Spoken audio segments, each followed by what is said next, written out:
Hi guys! So today we're going to be reading Mary Poppins. It's based on a Disney show movie. I don't really know. I actually haven't watched. But yeah, so we're going to be reading Mary Poppins today. See if they got a blurb. Oh no.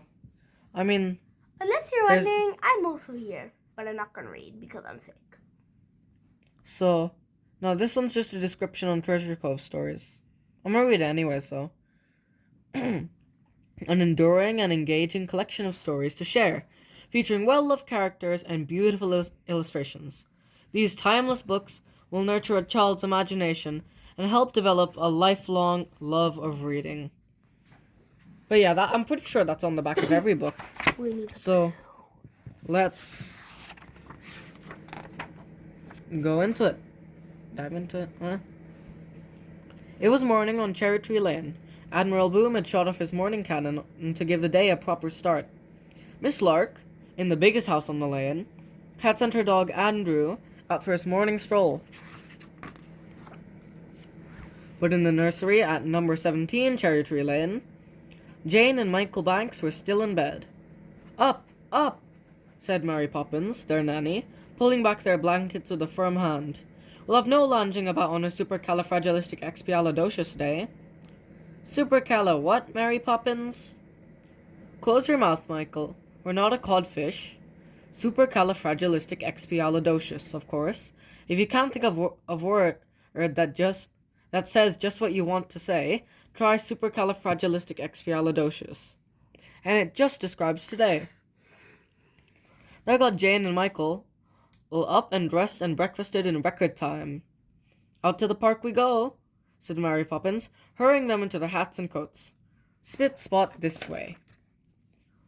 Supercalifragilisticexpialidocious, sang Jane and Michael as they marched along the lane. They almost bumped into Mary Poppins when she stopped to speak to Andrew, Miss Lark's little dog. Yip, yap, yap, said Andrew. Slower, please, said Mary Poppins. I can't understand a word you say. Yep, yap, yap, said Andrew. Slower. Again, said Mary Poppins. Yap, yap. Yes, of course, said Mary Poppins. I'll go straight away. And thank you very much. Yap, said Andrew. Then, taking Jane and Michael by the hand, Mary Poppins started off the way Andrew had come. What did he say? Asked Jane. He said you're welcome, said Mary Poppins. But what else did he say? Jane insisted. I don't think he said anything at all, said Michael crossly, and I thought we were going for a walk in the park. There's been a change of plans, said Mary Poppins. Come along, please, don't straggle. She led them at a brisk pace down narrow, twisting streets they had never seen before. Then she stopped at the door of a small house. Rap, rap, went the parrot's head handle of Mary Poppins' umbrella. The door was opened by Mary's friend, Bert. How is he? Mary Poppins asked. Bert shook his head. Never seen him like this, he said. And that's the truth. Mary Poppins led Jane and Michael inside the house. They found themselves in a large, cheerful room. In the center stood a table set for tea. Bless my soul, gurgled a voice rich with chuckles. Is that Mary Poppins? I'm delighted to see you, my dear. Jane and Michael looked about. They could see no one else in the room. Uncle Albert, you promised not to go floating around again, she said, and she seemed to be speaking to the ceiling. Jane and Michael looked up. There in the air sat Mary Poppins' Uncle Albert, chuckling merrily. I know, my dear, said Uncle Albert, wiping a merry eye.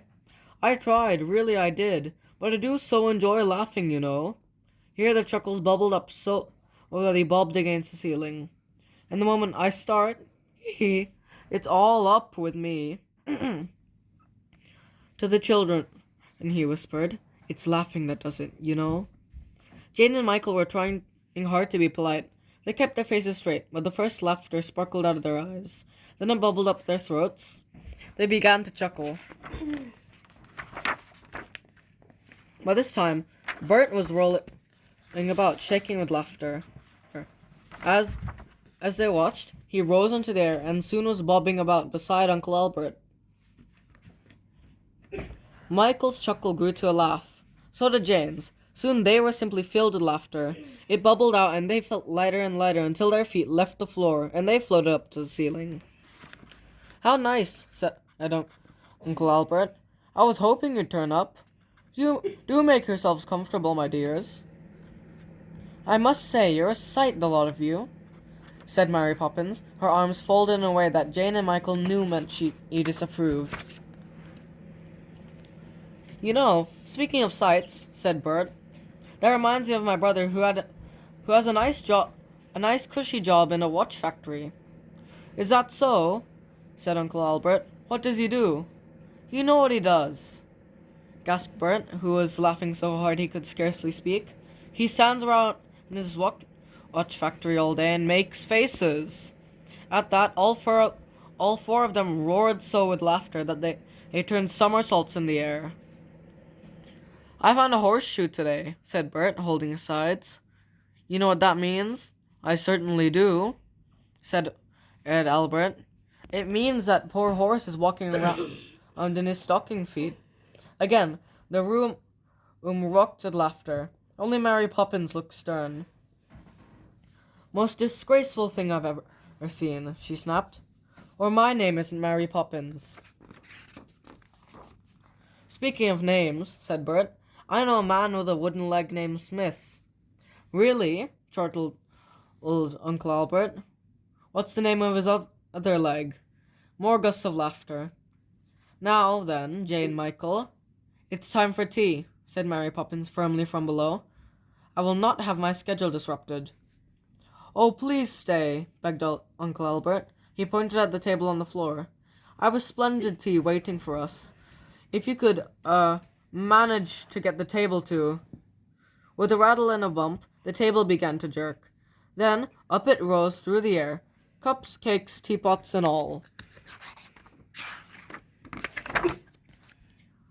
Oh, splendid, splendid. Thank you, my dear, said Uncle Albert. Then to Michael and Jane, keep your feet back, my dears. Watch your cups, and mind the jam. Next thing, I suppose you'll be wanting me to pour, said Mary Poppins with a sigh, and up she floated, neat as you please, without so much as a smile. The others still laughed and bubbled about as Mary Poppins poured and passed the tea, with milk for Michael and Jane. Thank you, my dear, said Uncle Albert. I'm having such a good time. I wish you could all stay up here with me, always. We'll jolly well have to, Michael grinned. There's no way to get down. Well, to be honest, there is a way. Just think of something sad and down you go. But who could think of anything sad? They chuckled at the very idea. Time to go home. Mary Poppins' voice, crisp and firm, cut sharply through the laughter. And suddenly, at that sad thought, down came Jane and Michael. Uncle Albert and Burp, bump, bump, bump on the bump, bump, bump, bump on the floor. Goodbye, said Michael. We'll be back soon. And thank you, said Jane soberly. We've had a lovely time. Oh dear, Uncle Albert was sobbing as he waved goodbye. It makes me so sad to see them leave. Back home, Jane and Michael tried to tell their father about their adventure. We floated in the air and had tea on the ceiling. And there's this man with a wooden leg named Smith. Michael broke in. Popins, cried Mr. Banks. What's the meaning of this?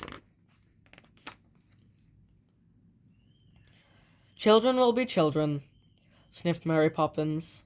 And these tore up past their bedtime, spit, spot. And she marched them off to the nursery, muttering, The very idea. Michael and Jane just looked at each other. Anyway, said Jane, kicking off a slipper, it was a supercalifragilisticexpialidocious day. And that's it for today. Yeah, so that was Mary Poppins. Thanks, guys, for watching. そしてください。